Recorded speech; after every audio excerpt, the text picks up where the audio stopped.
Buenas tardes y bienvenidos de nuevo a vuestra cita semanal con el ajedrez asturiano en ACTV Principado, aquí en el programa Jaque Continuo. Hoy tendremos la segunda parte de la entrevista con Patricia Llaneza, maestra internacional.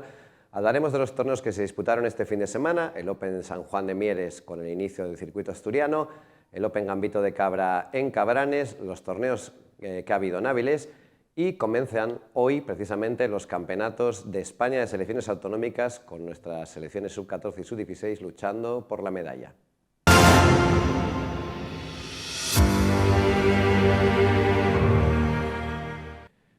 Y comenzamos en Mieres, donde se disputó el pasado sábado la 37ª edición ya de un clásico del ajedrez asturiano, el Open de San Juan, organizado por el Club de Mieres del Camino. Un torneo que supone el inicio, el pistoletazo de salida del circuito asturiano, un circuito que agrupa varios torneos, se van sumando 2 puntos en todos ellos y veremos quién es el campeón de torneos del circuito. Un total de 62 jugadores, partidas rápidas, a 10 minutos más 3 segundos, y un sorprendente vencedor, un jugador de fuera, de Málaga, del equipo de Coín, Juan Alberto Gómez, el que se impuso con 6 puntos sobre 7 partidas, empatado con el subcampeón Adán Álvarez del Antonio Rico. El tercer puesto fue para Jonás Prado, con 5,5 puntos, los mismos que Manuel Alejandro Cuevas. Vemos un vídeo del certamen.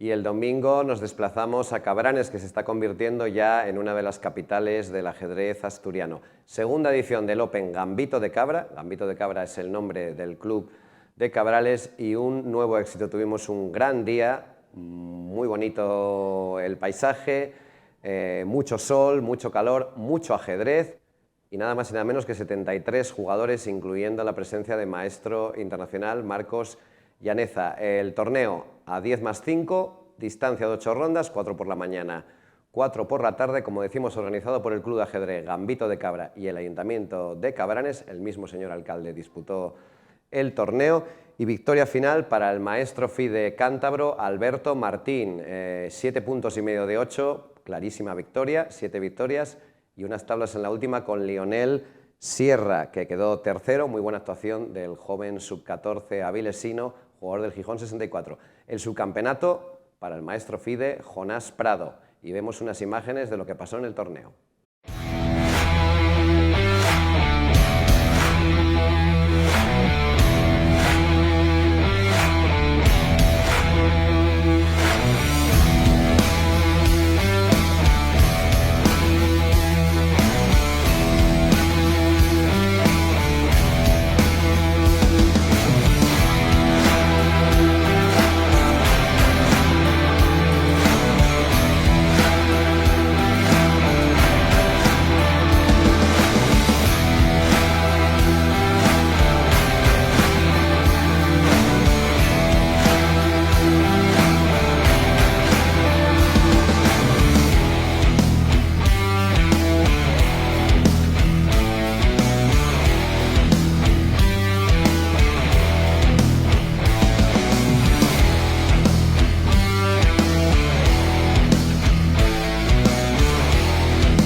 En Avilés concluyó el ciclo de torneos de la Avilés Activa, un total de 7 torneos que se disputaban en el Polideportivo de la Magdalena, organizados por el Club Ensidesa a ritmo Blitz, relámpago, 3 minutos más 2 segundos. En esta ocasión, la victoria para el maestro Fide avilesino, pero jugador del Vetusta, Ian González con 5 de 5, seguido del clásico Marcos Gutiérrez con 4 y Miguel Ángel Lanza con 4.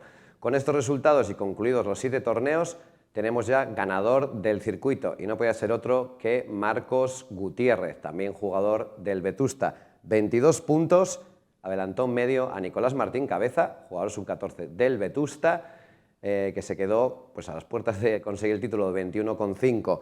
El tercer puesto para Miguel Ángel Lanza del Ensidesa de Avilés con 20. Tenemos un vídeo con imágenes del torneo.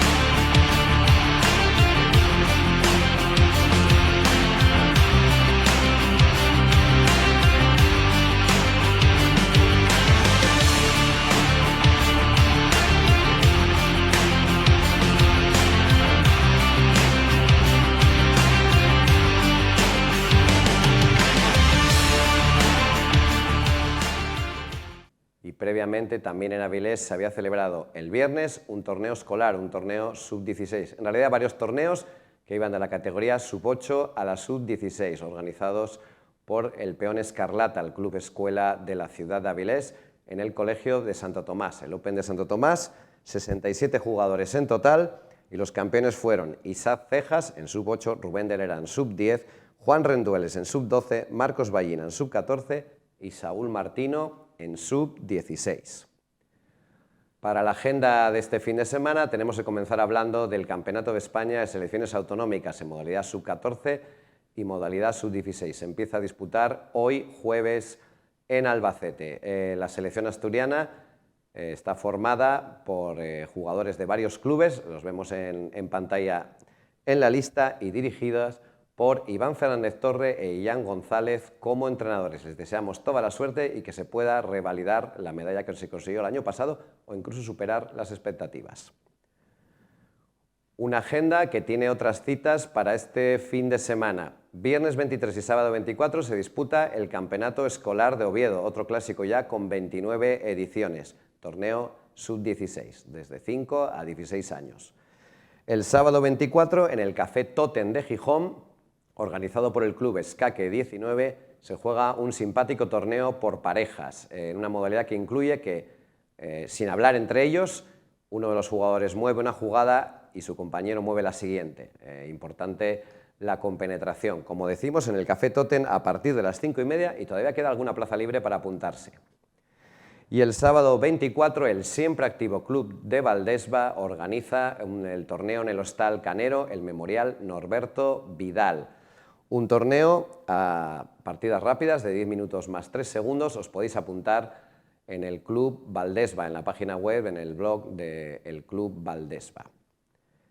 Nos vamos a ir a la publicidad, en la que tenemos como novedad el vídeo promocional del Open, primer Open Internacional del Gijón 64, un torneo que se jugará en La Boroña a partir del 5 de julio y el que todos estáis invitados a jugar porque todavía quedan plazas. Así que animaros, torneo internacional con un montón de grandes maestros y maestros internacionales extranjeros, muchísimo nivel.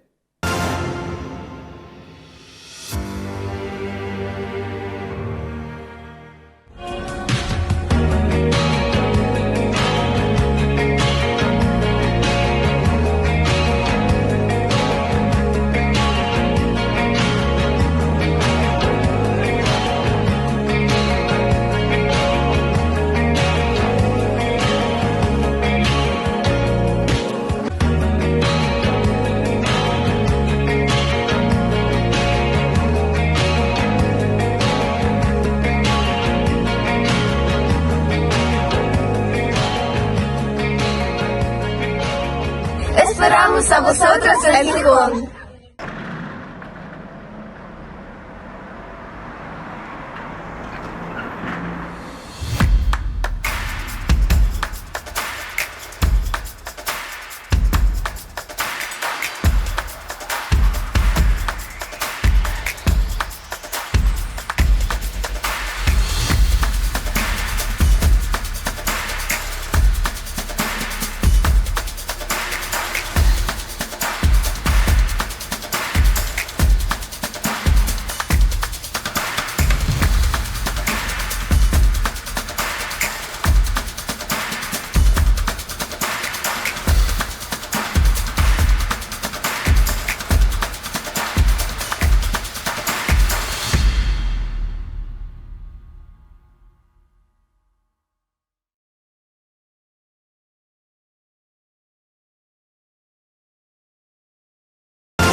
En el programa de hoy tenemos de nuevo como invitada a Patricia Aneza, que ya había estado aquí hace unos cuantos programas, pero claro, quedaron muchísimas cosas en el tintero de las que hablar. Así que bienvenida de nuevo, Patricia. Hola de nuevo. Bueno, la otra vez, yo no recuerdo muy bien, habíamos quedado más o menos en la etapa, digamos, profesional de campeonatos, de ser número 1 de Asturias, de campeona de España, de jugar en la selección, de la medalla olímpica, y nos quedaron muchísimas otras cosas que hablar, como un poco cómo te tomas el ajedrez a partir de ahí, entre otras cosas. Y esa quizás es la primera pregunta. Tú te vas a vivir a Barcelona, empiezas a trabajar, etcétera. ¿Aparcas un poco el ajedrez a partir de 2010? ¿Es consciente o simplemente la vida te...? No, la vida pasa. Bueno, a ver, profesional nunca he llegado a ser del todo, digamos que semiprofesional, ¿no? Porque yo nunca he tenido como objetivo dedicarme a jugar. Como mucho, bueno, sí que estaba dando clases de ajedrez. Y casi podría decirse que soy más profesional del ajedrez ahora porque claro. Tanto como traductora como editora de contenido de ajedrez, digamos, ¿no? Pero no, yo creo que es la vida. También es verdad que cuando eres juvenil tienes muchas más competiciones, ¿no? Sí. También que cuando estaba en la universidad pues tenía más tiempo libre, digamos, para... Curiosamente. Sí, curiosamente. No, porque luego empiezas a tener una rutina de... O sea, una jornada laboral, etcétera, etcétera. Yo en mi caso era profesora, pues no solamente las horas de clase, sino también prepararlas, etcétera, etcétera. Me llevaba bastante más tiempo que lo que me llevaba a estudiar mi carrera en su momento, y entonces no tengo tanto tiempo para dedicarme. Tampoco tienes la misma energía para jugar torneos, para jugar rondas dobles, por ejemplo, cuando tienes 18 o 20 años, que cuando ya empiezas a tener 30 o 40. Sí, se nota eso. Sí. Sí, sobre todo yo creo que a cierto nivel ya tiene que notarse un montón el cansancio. Sí, también no tienes la misma capacidad para mantenerte al día, digamos, tanto de la teoría de aperturas o echarle horas trabajando. Empiezas a tener más intereses también, quizá, no sé. No sé, es otra faceta, ¿no? Aparte de jugadora, bueno, tú también eres árbitro, FIDE o internacional. ¿Árbitro FIDE? Árbitro FIDE, has dado clases. Has traducido un montón de libros de ajedrez, algunos tan famosos como... Bueno, de los 100 finales, los 100 finales al inglés, digamos que es una de las... Es un bestseller. Sí, y luego varios libros de Jacob Aagaard, que es uno de los escritores más fundamentales, en este caso del inglés al castellano, que es lo habitual.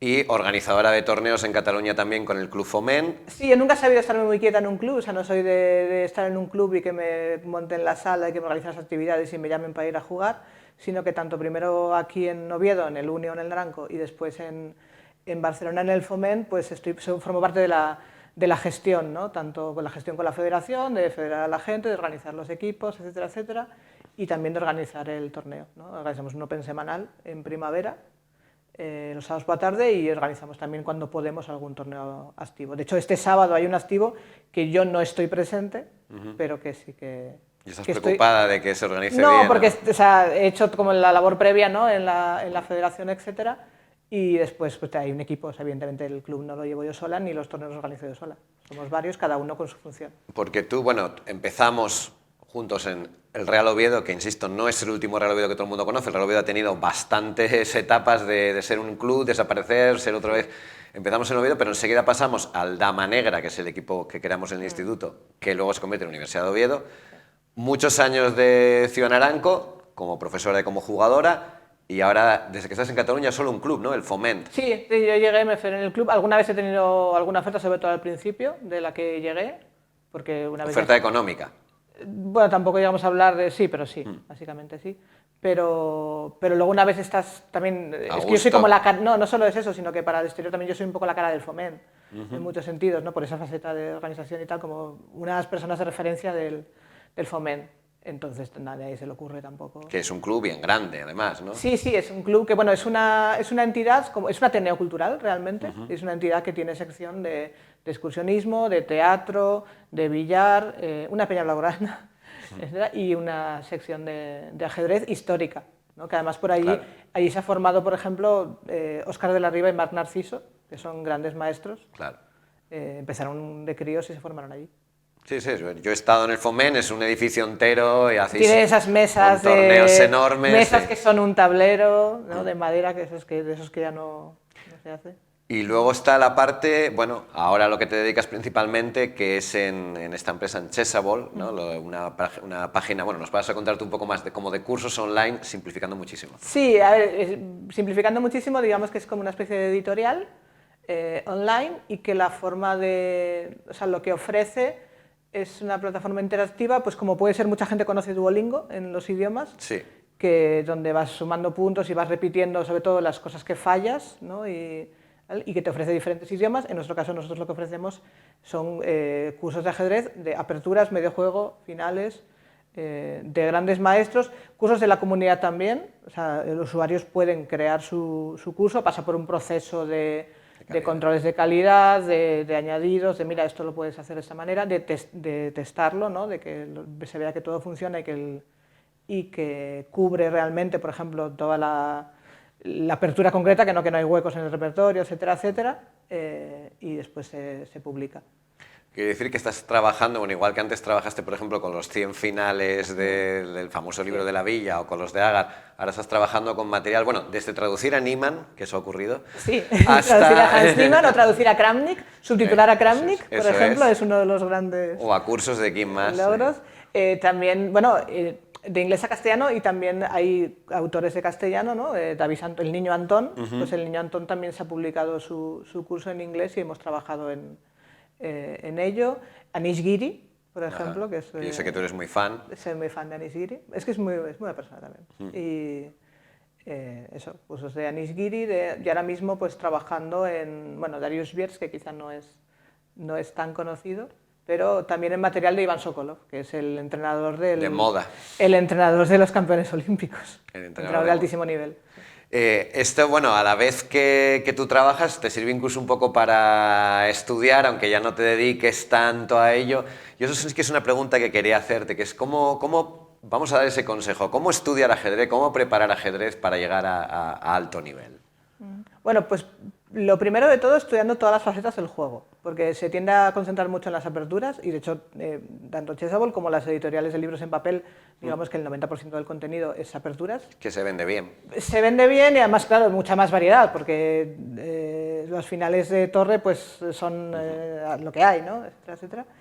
Pero no hay que descuidar ninguna faceta, porque tú puedes aprenderte de memoria la apertura, pero uno, que te pueden hacer una que no hayas visto, y entonces no sabes reaccionar a ella, y dos, que me parece muy bien que salgas de la apertura con una posición ganada, pero si luego no sabes jugar el final, ese final con peón de más que has ganado gracias a tu estudio de aperturas, pues tampoco te hace nada. Entonces, bueno, yo no me dedico a entrenar a gente, tampoco sé hasta qué punto soy la persona para dar consejos, y también para cada persona funciona un sistema diferente, porque, por ejemplo, hay gente que le gusta ver vídeos, y a través de los vídeos lo absorbe mucho mejor. Gente que necesita pues un tablero con sus piezas donde va moviendo todo, y gente que simplemente reproduciendo las jugadas en la pantalla le funciona. Pero principalmente, claro, hay que estudiarlo todo.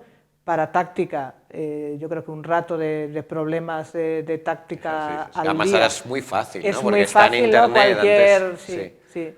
De estrategia, también de táctica, ¿no? Pero de estrategia es más importante poner la posición en el tablero, ponerte a pensar. Un consejo muy habitual, tanto en táctica como en estrategia, es que si quieres hacerlo en serio, tú escribas lo que has visto.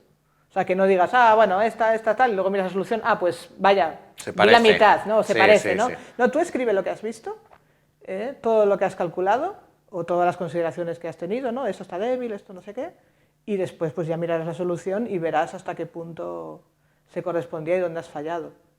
Y finales, pues también es muy importante verlos en tablero, pero yo creo que finales hay mucha facilidad ahora con esas plataformas, tanto Chessable como con bots, ¿no? Y en chess.com, etcétera, de entrenarlos, ¿no? De jugar tú contra... Sí, lo de bot te refieres a poner una posición y jugar contra una máquina, y además no es simplemente, es que la máquina me va a ganar, no, porque muchas de estas puedes ajustar el... Es que no importa que te nivel. gane. Sí, bueno, pero puedes ajustar el nivel para ir... Pero bueno, para que te muestre un poco, pues voy a defender esta posición a ver cómo me la gana él, y así aprendo cómo se gana. De hecho, bueno, como curiosidad, yo en Chessable primero empecé como usuaria, evidentemente, luego acabé trabajando para ellos. Y una de las primeras cosas que entrené fue el final de torre y alfil contra torre, que yo lo he jugado varias veces en torneo, porque es posible, o sea, simplemente eso, entrenarlo. Mecánicamente, ¿no? Para que te quede las maniobras. Y estamos hablando todo de trabajo propio. Sí, claro. Pues es que yo creo que hay mucha gente ahora que está como esperando a que me den clase y yo recibo... No, un entrenador es muy importante. Como guía. Uno como guía, ¿no? Porque te selecciona a veces el material o te diga, mira, no pierdas el tiempo con esto, etcétera, etcétera. También es muy importante porque para que sea responsable, digamos, ¿no? Porque está detrás de ti. Ajá. Porque que te obligue a... Claro, que te obligue, ¿no? Desde el momento o que te ponga ejercicios o que haga un seguimiento de si de verdad te has estudiado esto, etcétera, etcétera, ¿no? Yo creo que para esas dos cosas como mínimo, y te estaba pensando en otra, pero ahora se me ha ido de la cabeza. Sí, vuelve luego. Sí. Pero, bueno, y porque también, en cierto sentido, porque ha pasado por lo mismo que tú, porque nadie nace aprendido. Entonces, bueno, sí, lo otro que es importante, claro, porque una persona te puede analizar tus propios puntos fuertes y débiles desde fuera, ¿no? Porque tú tiendes igual a no ser muy objetivo contigo mismo, ¿no? O incluso, no solo no ser objetivo contigo mismo, sino incluso cuando sabes que algo lo haces mal, pasar y tirar a lo que más te gusta, ¿no? Sí, lo puedo entender. Bueno, tú ahora ya... Aparte que sí estudias, porque a la vez que estás traduciendo estos cursos tienes el privilegio, ¿no? de ir aprendiendo por el camino, tú ahora no te dedicas tanto a ello y un poco los últimos torneos tuyos son más bien parte, digamos, del ocio, ¿no? Sí, ocio. Sí. Vacaciones... ¿Todavía disfrutas jugando? No, yo disfruto muchísimo jugando. Lo que no tengo es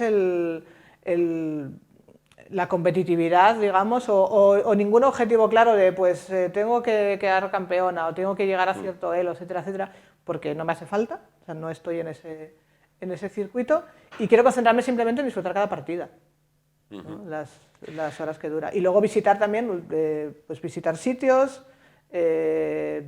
conocer a gente. Ahora, por ejemplo, voy mucho a Francia y estoy aprendiendo francés y estoy pues socializando pues con... Es que a mí me has dicho que en los torneos de Francia, tanto a ti como bueno, a tu pareja, Alfonso Jerez, que también es maestro internacional, que el trato es exquisito. Sí, y por ejemplo, pues vamos a un torneo en verano donde cada año hay una visita también a un chateau con degustación de vino y con aprender cómo se elabora, etcétera, etcétera. Una barbacoa, un bar del torneo que es como centro de reunión. También al final, por ejemplo, el año pasado fuimos a un torneo y la conversación también era, bueno, ¿cómo ha afectado la pandemia a los clubes, ¿no? A los clubes de esa zona y a los clubes de Cataluña o de Asturias y a las competiciones, ¿no? Al final tienes muchas cosas en común. Pero bueno, aparte, Francia, Alemania también vas bastante. Sí, últimamente sobre todo a Francia, pero sí. La semana pasada hacía el cálculo hablando con un jugador francés de cuántos países habíamos visitado y claro, él tiene 50 años, además él recordaba Oviedo porque había jugado aquí en los 90 el semirápidas y él decía que sí, como 50 países había visitado, yo creo que 20.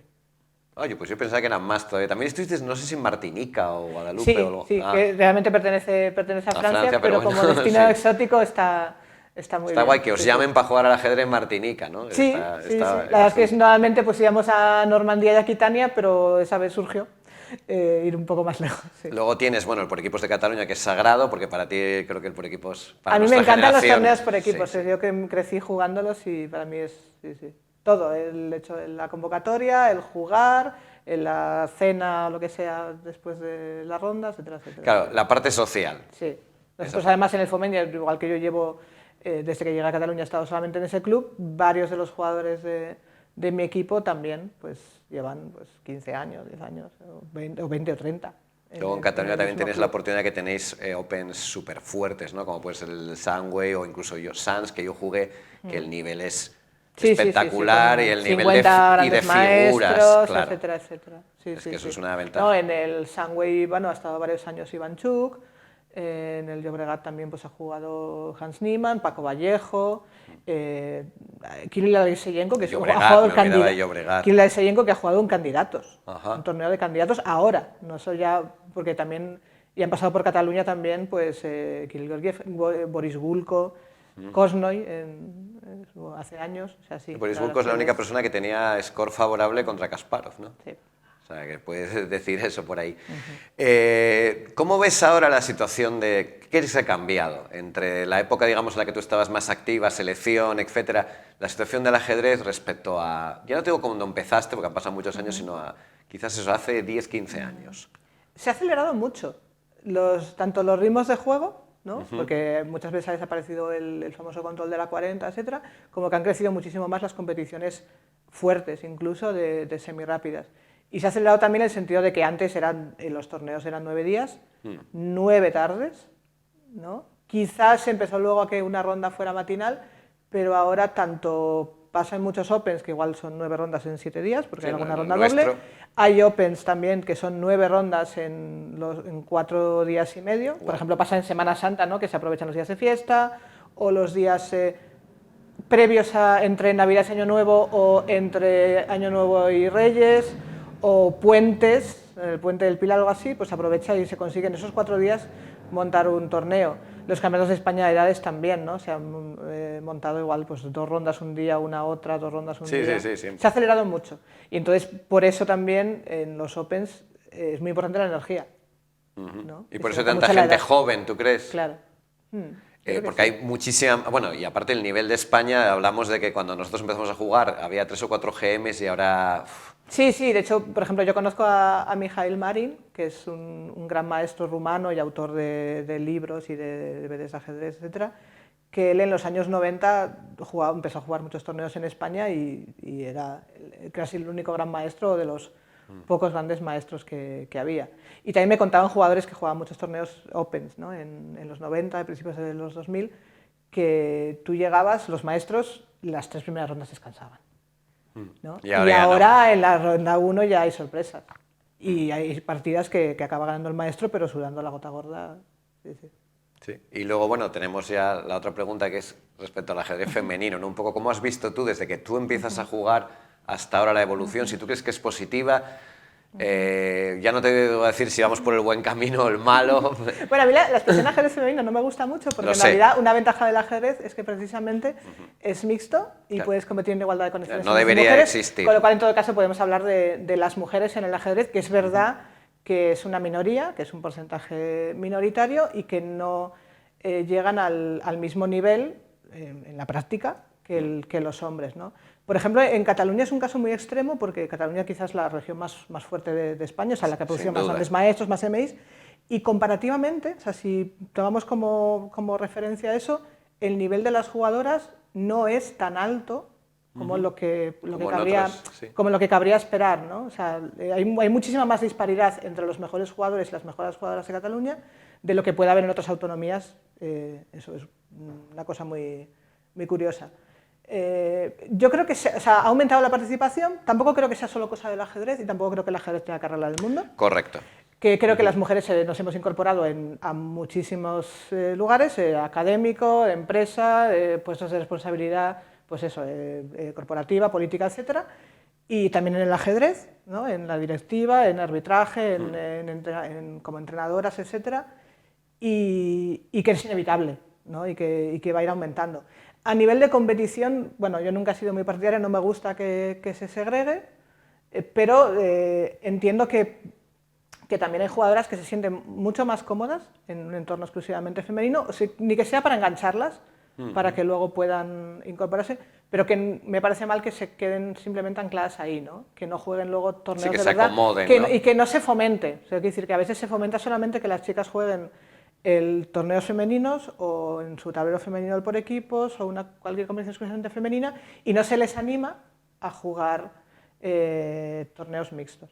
Y también, en el caso, si ya nos ponemos filosóficos o globales, una cosa es hablar desde la perspectiva de España, donde las mujeres, pues, con todos los obstáculos todavía que hay o problemas, más o menos tenemos una mejor situación, y hay muchos países donde para las jugadoras el hecho de que exista ese circuito femenino, de plazas, de torneos, etcétera, de títulos, es una forma de conseguir, o sea, como cualquier otro deporte, un estatus, ¿no? Y ya no hablamos de privilegios, sino simplemente de una forma de vida, ¿no? De eso habla un poco Blanca también, que no podemos comparar la situación de España con la situación de Claro, para mí no te digo de Irán, por ejemplo, para mí es muy fácil decir que no quiero que haya torneos femeninos o que no quiero jugarlos, porque yo vivo en un país donde tengo bastante libertad, tengo un trabajo, ¿no?, de jornada completa, etcétera, Sí, tengo un no, salario, la no necesidad lo de- necesito, etcétera, etcétera. Pero evidentemente, si tuviera una situación económica diferente o simplemente pues, cuando eres estudiante, pues te viene muy bien poder tener esa oportunidad tanto de viajar como de conseguir unos ingresos, etcétera.